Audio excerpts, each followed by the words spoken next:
नमस्कार, KP news के bulletin में आपका स्वागत है। मैं अश्विनी आपके साथ। आइए एक नजर डालते हैं अब तक के मुख्य समाचारों पर। युवा नेता सागर खंडरे का एनएसयूआई द्वारा सम्मान। विधायक प्रभु चौहान का औराद तहसील कार्यालय का अचानक दौरा, 34 कर्मियों पर कार्यवाही करने के निर्देश। कर्नाटक के मुख्यमंत्री के घर के पास आंदोलन का प्रयास करने पर किसानों को हिरासत में लिया गया। कर्नाटक को वैश्विक नवाचार केंद्र बनाना प्राथमिकता, सीएम सिद्धरामैया का कहना। शीर्ष अधिकारियों ने डीवी सदानंद गौड़ा को चुनाव नहीं लड़ने के लिए कहा, बीएस येदियुरप्पा ने कहा। विदेश मंत्री एस जयशंकर और ब्लिंकन के बीच हुई बैठक, पश्चिम एशिया और इंडो पैसिफिक पर हुई चर्चा। छत्तीसगढ़ में किसकी होगी सरकार, भाजपा और कांग्रेस में किसे चुनेगी जनता।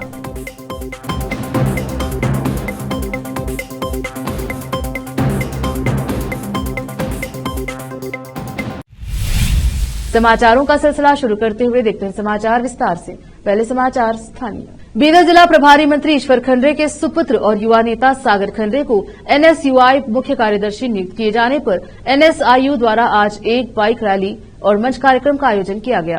आज सुबह शहर के नौबाद क्षेत्र से जीरा फंक्शन हॉल तक एक बाइक रैली में सागर खंडरे को जीरा फंक्शन हॉल लाया गया, जहां एक मंच कार्यक्रम का आयोजन किया गया। कार्यक्रम में एनएसआईयू के राज्य अध्यक्ष कीर्ति गणेश ने उनका सम्मान किया। इस अवसर पर डीसीसी बैंक के उपाध्यक्ष अभिषेक पाटिल, कांग्रेस के युवा घटक के बीदर जिला अध्यक्ष मोहम्मद फरीद खान सहित अन्य उपस्थित रहे। कैमरामैन कृष्णा का कवरेज। औराद तालुका के तहसील कार्यालय का पूर्व मंत्री एवं औराद के विधायक प्रभु चौहान ने अचानक सुबह दौरा कर सभी को चौंका दिया। आज वह सुबह कार्यालय के कार्य शुरू होने के समय पर तहसील कार्यालय के मुख्य द्वार पर एक कुर्सी पर बैठकर कार्यालय को दूर से आने वाले अधिकारी एवं कर्मियों की क्लास लगाई। ಮುಂಚೆ ಮಾಡಬೇಕಿತ್ತು 16 ವರ್ಷ ಯೂಸ್ ಮಾಡ್ತಾ ಇದ್ದೆ ರವಿ ಸರ್ ನೀವು ಹೋಗ್ತೀರಿ ಊಟ ಮಾಡ್ತಿಲ್ಲ ಇಲ್ಲ ಸರ್ ಅವತ್ತು ಹಾಸ್ಪಿಟಲ್ ಇದ್ರು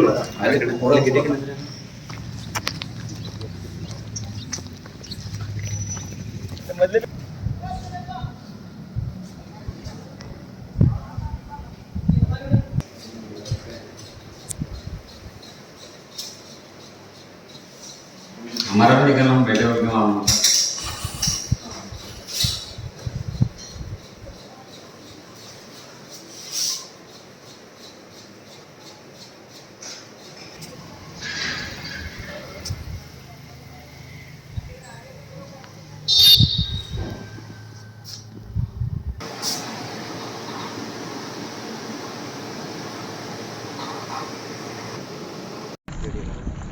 ಎಡಿ ಎಲ್ಲಾರು ಬಂದಿಲ್ಲ ಅವರಾದ್ ತಾವು ಅವ್ರಿಗೆ ಯಾಕೆ ನೋಟಿಸ್ ಕೊಡ್ತಾ ಇಲ್ಲ ವಿಷಯ ಮಾಧವಿ ಅಬ್ಸೆಂಟ್ ಮಾಡಿಲ್ಲ ಇಗುತಿ ಮಾಡಿ ಯಾಕೆ ಹಿಂಗೆ ಮಾಡ್ತಾ ಇದ್ದೀರಿ ಅವ್ರಿಗೆ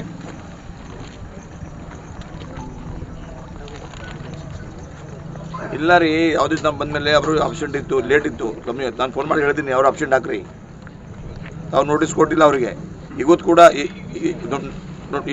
ಕೂಡ ಅವ್ರು ಬಂದಿಲ್ಲ ಅವರು ಏನು ಹೇಳ್ತಾ ಇದ್ದಾರೆ ಜನರಿಗೆ ಎಷ್ಟು ತೊಂದರೆ ಕೊಡ್ತಿದ್ದಾರೆ ನಿಮ್ಮ ಜನರಿಗೆ ಯಾವಾಗ ಭೀ ಜಲ್ದಿ ಬರಲ್ಲ ನಾನು ಸ್ವಂತ 10 ಗಂಟೆಗೆ ನಾನು ಗೇಟ್ ಹೊರಗೆ ನಾನು ಕುಂತೀನಿ ಕುರ್ಚಿ ಹಾಕಿ ಹಾಂ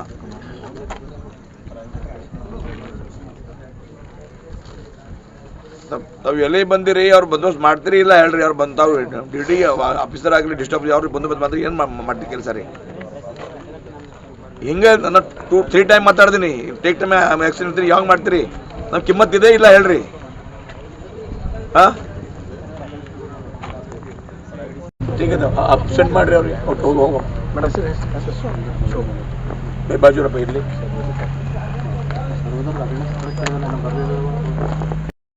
ಬರ್ಬೇಡಿ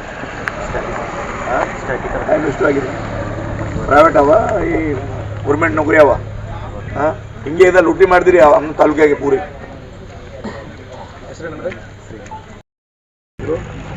ಏನು ಮಾಡ್ತೀವಿ ಟೈಮ್ ಎಷ್ಟು ಆಗಿದೆ ಹಾಂ ಟೈಮ್ ನೌಕರಿ ಪ್ರೈವೇಟ್ ಅವ ಗೌರ್ಮೆಂಟ್ ನೌಕರಿ ಅವ ಹಾಂ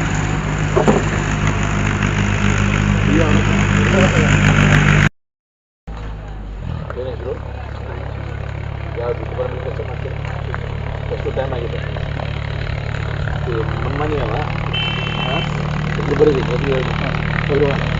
चौहान यह देखकर हैरान और दुखी हो गए कि अधिकारी व कर्मी समय की पाबंदी नहीं करते हैं। ऐसे में देर से आने वाले लगभग 34 कर्मियों पर अनुशासन कार्यवाही करने के निर्देश चौहान ने दिए। विधायक के कदम की लोगों ने सराहना की, क्योंकि अक्सर सरकारी कार्यालयों में परेशान और आने वाले जरूरतमंद लोगों को इस प्रकार के लापरवाह अधिकारी एवं कर्मियों से परेशानी उठानी पड़ती है। विधायक प्रभु चौहान ने ऐसे करके एक मिसाल कायम की है। इस दौरान विधायक ने मीडिया से भी बात की। और आज सेलिम पाशा के वो ಇವತ್ತು 6 ತಿಂಗಳಿಂದ ಸರ್ಕಾರ ಚೇಂಜ್ ಆದಮೇಲೆ ಕಂಟ್ರೋಲ್ ಆಗ್ತಾ ಇಲ್ಲ. ಕ್ರಿಮಿನಲ್ ನಾನು ಸೇವಕನಾಗಿ MLA ಆಗಿ ಕಂಟ್ರೋಲ್ ಮಾಡ್ತಾ ಇದ್ದೀನಿ. ಇವತ್ತು ನಾವು 10 ಗಂಟೆ 2 ನಿಮಿಷಕ್ಕೆ ತಹಸೀಲ್ ಕಾರ್ಯಾಲಯಕ್ಕೆ ಬಂದೀನಿ. ನಮ್ಮದು ಜನರಿಗೆ ಬಹಳ ಫೋನ್ ಇತ್ತು. ಜನರಿಗೆ ಹೇಳ್ತಾ ಇದ್ರು, ಸರ್ ಎಲ್ಲಿ ಅಧಿಕಾರಿ ಸರಿ ಬರ್ತಾ ಇಲ್ಲ, ಎಲ್ಲಿ ಸರ್ವೇರ್ ಸರಿ ಬರ್ತಾ ಇಲ್ಲ, ಎಡಿ ಎಲ್ಲ ಬರ್ತಾ ಇಲ್ಲ, ಬಂದರೆ ನಮ್ಮ ದುಡ್ಡು ಕೇಳ್ತಾ ಇದ್ದಾರೆ, ಹಸ್ಬೆಂಡ್ ಮಾಡ್ತಾ ಇದ್ದಾರೆ. ಈ ಥರ ನಮ್ಮದು ಬಹಳ ದೂರ ಬಂದಿದೆ. ದೂರ ಬಂದ ಮೇಲೆ ಜನರಿಗೆ ಒತ್ತಾಯ ಮೇರೆಗೆ ನಾವು ಇವತ್ತು ತಹಸೀಲ್ ಆಫೀಸ್ಗೆ ಹೋಗಿ ಗೇಟ್ ಬಲ್ಲಿ ನಿಂತೀವಿ ನಾವು. ಆಮೇಲೆ ತಹಸೀಲ್ದಾರ್ ಇವು 33 ಜನ ಅಬ್ಸೆಂಟ್ ಅವ, ಯಾರು ಹೇಳಿಲ್ಲ ಕೇಳಿಲ್ಲ, ಲೇಟ್ ಬಂದಾರೆ. ಅವರಿಗೆ ಎಲ್ಲರಿಗೂ ನೋಟಿಸ್ ಕೊಡಿಸಿ ಅವ್ರ ಸ್ಯಾಲರಿ ಕೊಡುವಂಥ ಕಪಾತ್ ಹಾಕಬೇಕು. ಈ ಥರ ನಾವು ಬಂದು 3 ತಿಂಗಳ ಸರ್ ನಾವು ಗಿಡವನ್ನು ವಿಚಾರಿಸ್ತೀವಿ. ಸಾಹೇಬರ ಒಂದು ಆದೇಶದ ಪ್ರಕಾರ ಅಥವಾ ನಮ್ಮ ಶಾಸಕರ ಆದೇಶದ ಪ್ರಕಾರ ಕೂಡ ಮತ್ತು ಸರ್ಕಾರದ ನಿಯಮದ ಅಡಿಯಲ್ಲಿ ಅವ್ರಿಗೆ ಕೂಡ ನಾವು ಯಾವುದೇ ಥರ ಆಸ್ಪದ ಕೊಟ್ಟಿಲ್ಲ ಸರ್. ಅದಾಗಿ ಕೂಡ 10-20 ತನಕ ನಮ್ಮ ಸಿಬ್ಬಂದಿಗಳು ಎಲ್ಲರೂ ಬಂದಿದ್ದೀರಿ ಸರ್. ಇಲ್ಲ ಸರ್, ಜಸ್ಟ್ ಈಗ ನಾನು ರೆಡಿ ಮಾಡೋಕ್ಕೆ ಹೇಳಿದ್ದೀನಿ ಸರ್ ನಮ್ಮ AST ಸೆಕ್ಷನ್ದಾಗ. ಸೊ ವಿದಿನ್ ಒಂದು ಹಾಫ್ ಆನ್ ಅವರ್ದಾಗಂದ ಇವತ್ತಿನ ಜಾರಿ ಮಾಡ್ತೀನಿ ಸರ್, ಮಾಡ್ತೀನಿ. ಮತ್ತು ಮುಂದಿನ ದಿನಗಳಲ್ಲಿ ಈ ರೀತಿ ಅವಕಾಶ ಮಾಡಲ್ಲ ಅಂತ ಹೇಳಿ ಈ ಸಂದರ್ಭದಲ್ಲಿ ಪದೇ ಯಾವುದು ಕೆಲಸಗಳ ಕುರಿತು ಪದೇ ಇದು ಇದ್ದಲ್ಲ. ಇಲ್ಲ ಸರ್, ನಿಯಮದ ಪ್ರಕಾರ ನಾವು ಒಂದು ಮೂವ್ಮೆಂಟ್ ರಿಜಿಸ್ಟರ್ ಮಾಡಿರ್ತೀವಿ ಸರ್. ಅಂದ್ರೆ ಅನಿವಾರ್ಯ ಕಾರಣಕ್ಕಾಗಿ ಅವ್ರ ಮನೇಲಿ ಏನಾದ್ರು ಅನಾಹುತ ಇಲ್ಲ, ಚಾ ಕುಡಿಯೋಕೆ ನಾವು ಕಂಟ್ರೋಲ್ ಮಾಡ್ತೀನಿ ಸರ್. ಅವ್ರಿಗೆ ಯಾವುದೇ गरीब और प्रतिभाशाली छात्रों को शिक्षा से वंचित करने वाली राज्य सरकार की कार्यवाही की निंदा करते हुए दिनांक आज अखिल भारत विद्यार्थी परिषद की ओर से बीदर नगर के राज्य सरकार के खिलाफ विरोध प्रदर्शन किया गया। इस मौके पर प्रदर्शनकारियों ने कहा कि राज्य के कई गरीब और प्रतिभाशाली छात्र उच्च शिक्षा की चाहत के लिए सरकार की मदद के लिए आएंगे और कई छात्र छात्रवृत्ति के रूप में कॉलेजों में दाखिला लेंगे, लेकिन राज्य सरकार शिक्षा को उचित महत्व नहीं दे रही है और छात्रवृत्ति में जारी राजनीति की इस राज्य के छात्रों की दयनीय स्थिति का कारण है।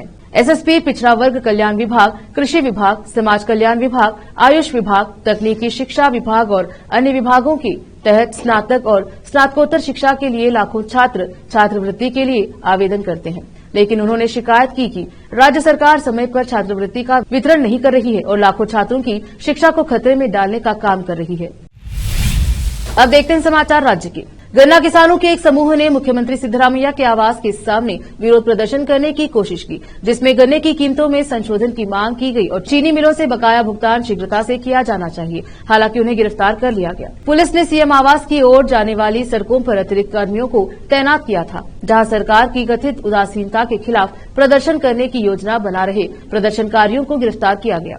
किसानों और पुलिस के बीच कुछ नोकझोंक भी हुई। पुलिसकर्मी इसे एहतियाती कदम बताते हुए गिरफ्तारी का कोई कारण बताने में असफल रहे। गन्ना उत्पादन संघ के अध्यक्ष कुरबुर शांत कुमार ने आरोप लगाया कि सिद्धरामैया वरुणाच निर्वाचन क्षेत्र में आने वाली चीनी कारखानों के गन्ना उत्पादकों को न्याय सुनिश्चित करने में विफल रहे हैं। पुलिस की मनमानी का आरोप लगाते हुए उन्होंने आश्चर्य जताया कि सीएम ज्यादा कुछ क्यों नहीं कर रहे हैं, जबकि राज्य के बाकी हिस्सों में चीनी मिलों ने संशोधित कीमतों का भुगतान कर दिया है, जबकि मैसूर में जो किसान इसकी मांग करना चाहते हैं उन्हें गिरफ्तार किया गया।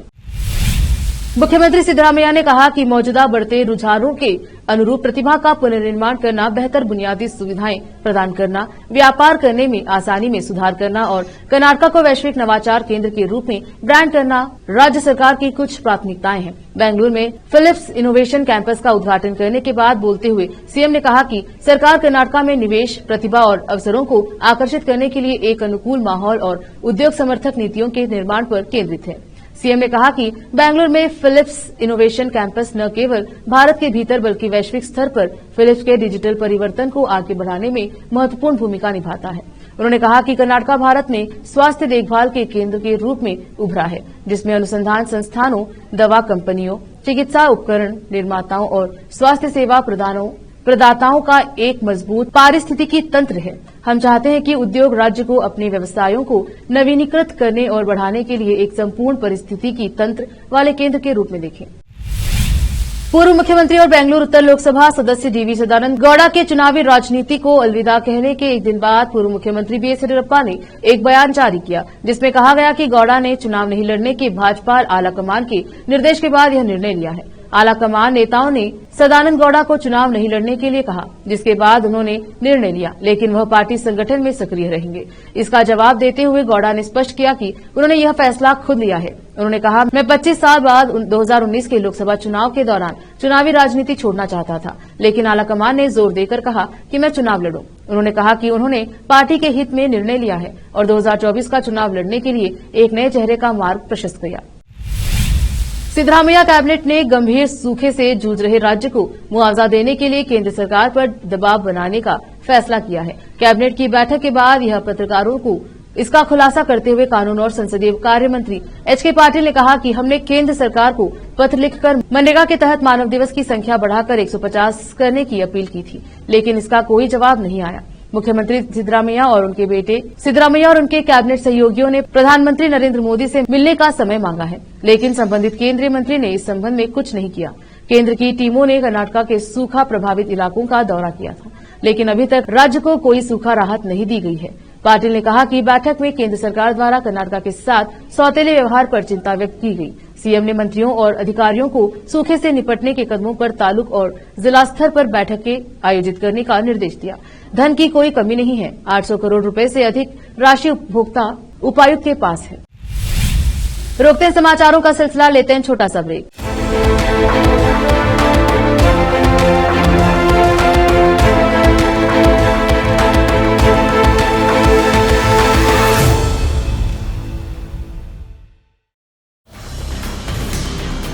हिंदुस्तान के हर कोने में हम हैं मौजूद।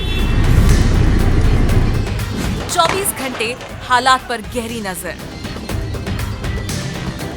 खबरों से जुड़े चुपते सवालात, और आपको दिखाता है धार्मिक, सामाजिक, राजनीतिक, लोकल और इंटरनेशनल न्यूज की सबसे बेहतर कवरेज,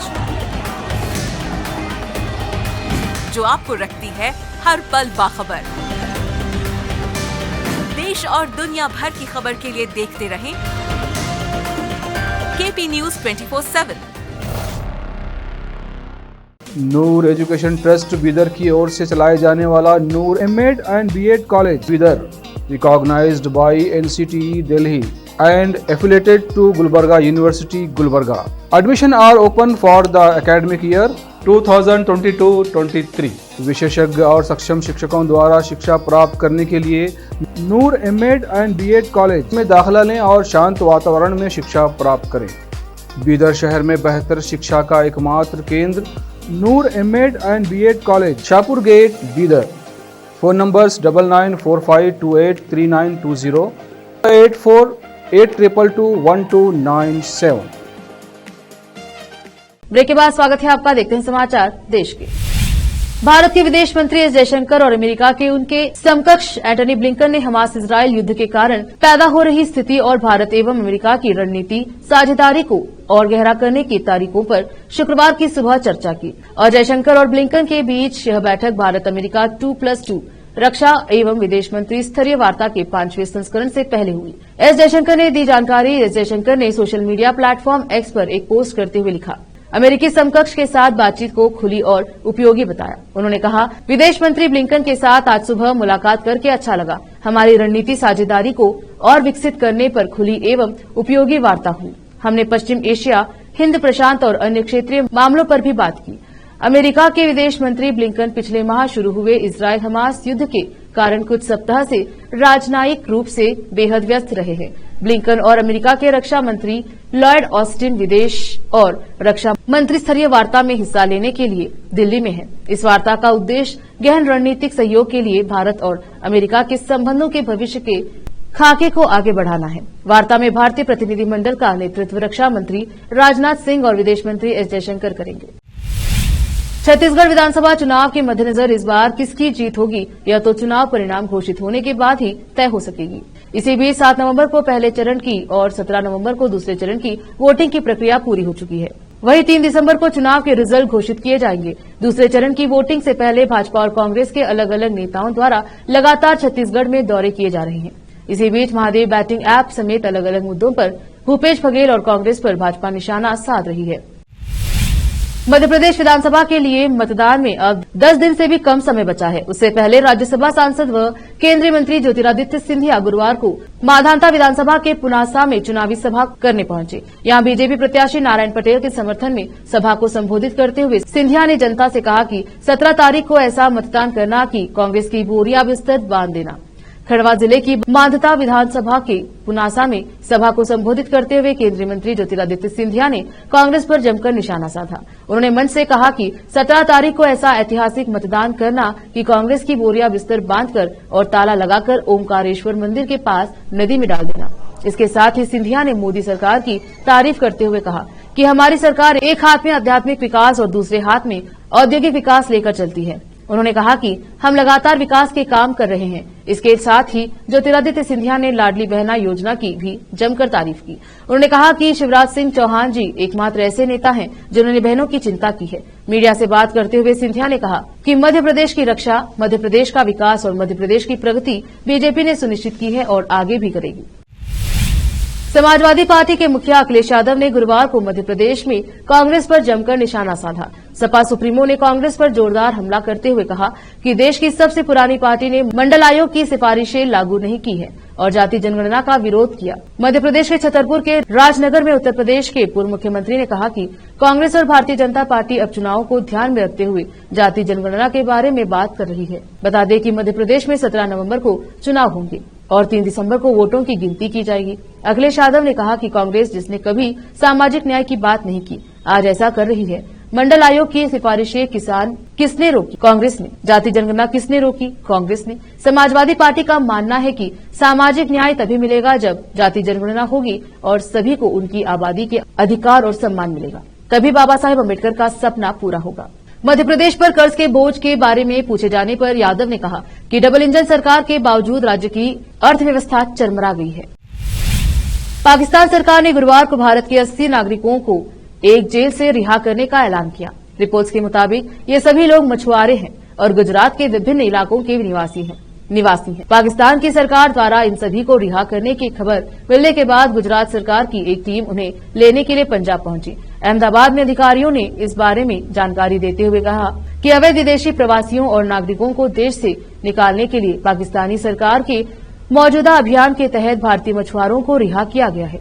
कराची में जेल के एक सीनियर अफसर ने कहा कि भारतीय मछुआरों को भारी सुरक्षा के बीच अल्लामा इकबाल एक्सप्रेस ट्रेन से रवाना किया गया और शुक्रवार को लाहौर पहुंचने के बाद उन्हें वाघा बॉर्डर पर भारतीय अधिकारियों को सौंप दिया जाएगा। ईदी वेलफेयर ट्रस्ट के फैसले ईदी ने कहा कि ज्यादातर भारतीय मछुआरे गरीब पृष्ठभूमि में हैं और वे घर लौटने को लेकर बहुत खुश हैं। ईदी वेलफेयर ट्रस्ट ने ही भारतीय मछुआरों की लाहौर तक जाने की व्यवस्था की है। उन्होंने कहा वे खुश हैं कि वो जल्द ही अपने परिवारों से मिलेंगे। हमने उन्हें ले जाने के लिए कुछ पैसे और अन्य उपहार दिए हैं।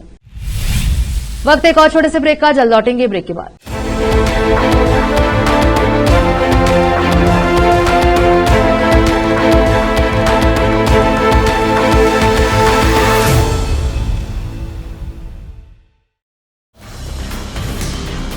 हिंदुस्तान के हर कोने में हम हैं मौजूद।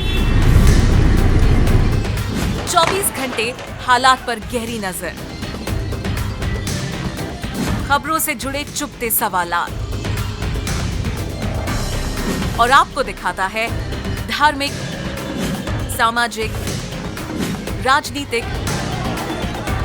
लोकल और इंटरनेशनल न्यूज की सबसे बेहतर कवरेज जो आपको रखती है हर पल बाखबर। देश और दुनिया भर की खबर के लिए देखते रहें KP news 24/7। Noor education trust Bidar की ओर से चलाए जाने वाला Noor MEd and BEd college Bidar, recognised by NCTE Delhi and affiliated to Gulbarga University, Gulbarga. Admission are open for the academic year 2022-23. विशेषज्ञ और सक्षम शिक्षकों द्वारा शिक्षा प्राप्त करने के लिए नूर एमएड एंड बीएड कॉलेज में दाखिला लें और शांत वातावरण में शिक्षा प्राप्त करें। बीदर शहर में बेहतर शिक्षा का एकमात्र केंद्र Noor MEd and BEd college, Shahpur gate, Bidar. Phone numbers 9945283920, 8482221297। Break के बाद स्वागत है आपका, देखते हैं समाचार। इजराइल हमास युद्ध के दौरान प्रधानमंत्री बेंजामिन नेतन्याहू ने बड़ा बयान दिया है। इजराइल की थल सेना इस वक्त गाजा में ग्राउंड ऑपरेशन चला रही है। उत्तरी गाजा में इजराइल की सेना ने हमास को चारों तरफ से घेर लिया है। ऐसे में गाजा ने हमास के पूर्ण खात्मे के बाद इजरायली सेना क्या वहां अपना शासन चलाएगी या फिर कुछ और करेगी? गाजा को लेकर इजराइल के प्लान को प्रधानमंत्री नेतन्याहू ने स्पष्ट कर दिया। नेतन्याहू ने कहा कि हम गाजा पर शासन करना नहीं चाहते हैं, मगर मुझे लगता है कि इजरायली सेना असाधारण रूप से गाजा में अच्छा प्रदर्शन कर रही है। प्रधानमंत्री ने गुरुवार को गाजा में युद्ध विराम की संभावना से इंकार करते हुए कहा कि सेना असाधारण रूप से अच्छा प्रदर्शन कर रही है, लेकिन इजराइल फिलिस्तीनी क्षेत्र पर फिर से कब्जा करने की योजना नहीं बना रहा है। उन्होंने फॉक्स न्यूज से कहा, हमास के साथ युद्ध विराम का मतलब आत्मसमर्पण है। सैन्य हमले के लिए कोई समय सारिणी नहीं है, चाहे इसमें कितना भी समय लगे, हम यह करेंगे। बता दें कि 7 अक्टूबर को गाजा से सीमा पार से हमास की घुसपैठ करने के बाद इजराइल ने आतंकियों को नष्ट करने की कसम खाई है। हमास के हमले में इजराइल के 1400 लोग मारे गए, जिनमें ज्यादातर नागरिक थे और लगभग 240 लोगों को बंधक बनाया गया था। गाजा में तत्काल संघर्ष विराम की मांग को लेकर न्यूयॉर्क स्थित द न्यूयॉर्क टाइम्स के कार्यालय की लॉबी में फिलिस्तीन समर्थकों ने प्रदर्शन किया और इजराइल हमास युद्ध को कवर करते समय निष्पक्ष खबरें नहीं दिखाए जाने का आरोप लगाया। सैकड़ों प्रदर्शनकारी मीडिया संस्थान के मैनहट्टन स्थित कार्यालय में एकत्र हुए। इनमें से कई लोग इमारत के प्रांगण में आ गए और 1 घंटे से अधिक समय तक धरना दिया। यह प्रदर्शन मीडिया कर्मियों के राइटर्स ब्लॉक नामक एक समूह के नेतृत्व में किया गया। प्रदर्शनकारियों ने गाजा में मारे गए हजारों फिलिस्तीनियों का जिक्र किया, जिनमें कम से कम 36 पत्रकार शामिल हैं। उन्होंने एक समाचार पत्र द न्यूयॉर्क वॉर क्राइम के संस्करण बांटे, जिसमें मीडिया पर नरसंहार को वैध बनाने में संलिप्तता का आरोप लगाया और कहा कि टाइम्स के संपादकीय बोर्ड से संघर्ष विराम का सार्वजनिक रूप से समर्थन करने की मांग की गई। अभी यह स्पष्ट नहीं हो पाया है कि बृहस्पतिवार को किए गए इस प्रदर्शन के दौरान किसी को गिरफ्तार किया गया या नहीं। इससे पहले भी अमेरिका में विभिन्न समूहों ने गाजा में जारी इजराइल के हमलों के खिलाफ प्रदर्शन किए। एक नजर फिल्मों के समाचारों पर। रिलीज से पहले ही टाइगर 3 ने की रिकॉर्ड तोड़ कमाई, 7 दिन में लगाएगी तीसरा शतक। अब समाचार खेल जगत की। रिकी पोंटिंग और महेंद्र सिंह धोनी के साथ इस स्पेशल क्लब का हिस्सा बन सकते हैं केन विलियमसन। आखिर में समाचार बाजार की। दिवाली पर कई राज्यों में 6 दिन बंद रहेंगे बैंक। फिर से एक नजर आज की सुर्खियों पर। युवा नेता सागर खंडरे का एनएसयूआई द्वारा सम्मान। विधायक प्रभु चौहान का औराद तहसील कार्यालय का अचानक दौरा, 34 कर्मियों पर कार्यवाही करने के निर्देश। कर्नाटक के मुख्यमंत्री के घर के पास आंदोलन का प्रयास करने पर किसानों को हिरासत में लिया गया। कर्नाटक को वैश्विक नवाचार केंद्र बनाना प्राथमिकता, सीएम सिद्धरामैया का कहना। शीर्ष अधिकारियों ने डीवी सदानंद गौड़ा को चुनाव नहीं लड़ने के लिए कहा, बीएस येदियुरप्पा ने कहा। विदेश मंत्री एस जयशंकर और ब्लिंकन के बीच हुई बैठक, पश्चिम एशिया और इंडो पैसिफिक पर हुई चर्चा। छत्तीसगढ़ में किसकी होगी सरकार, भाजपा और कांग्रेस में किसे चुनेगी जनता।